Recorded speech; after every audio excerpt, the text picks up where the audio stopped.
1 मे 1960 जगाच्या नकाशावर एक स्वाभिमानी व समृद्ध प्रांत म्हणून महाराष्ट्राची ओळख निर्माण करणारा हा ऐतिहासिक दिवस महाराष्ट्र दिन. ऐकताय ना? हा आवाज आहे त्या 106 हुतात्म्यांचा, ज्यांनी स्वतःला अर्पण केलं आपल्यासाठी, महाराष्ट्रासाठी. रस्ते लाल झाले होते, डोळे जळत होते, पण मनात एकच ज्वाला होती: मुंबईसह संयुक्त महाराष्ट्र झालाच पाहिजे. हा लढा कोणाचा एकट्याचा नव्हता, हा लढा होता तुमचा, आमचा, आपल्या सगळ्यांचा, करोडो मराठी मनांचा.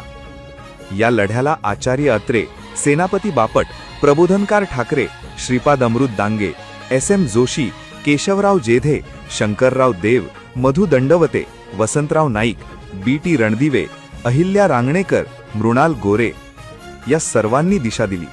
शाहीर अमर शेख, अण्णाभाऊ साठे आणि शाहीर साबळे यांनी आपल्या पोवाड्यातून मराठी जनतेच्या मनात क्रांतीची ठिणगी पेटवली. कामगारांनी संप पुकारले, शेतकऱ्यांनी मोर्चे काढले, विद्यार्थ्यांनी रस्त्यावर उतरून आंदोलन केलं. आपल्या निर्दोष मराठी बांधवांवर गोळ्या झाडल्या गेल्या.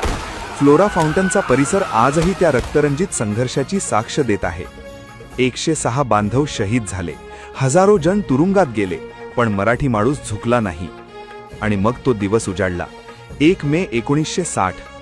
अखेर करोडो मराठी मनांचं स्वप्न साकारलं.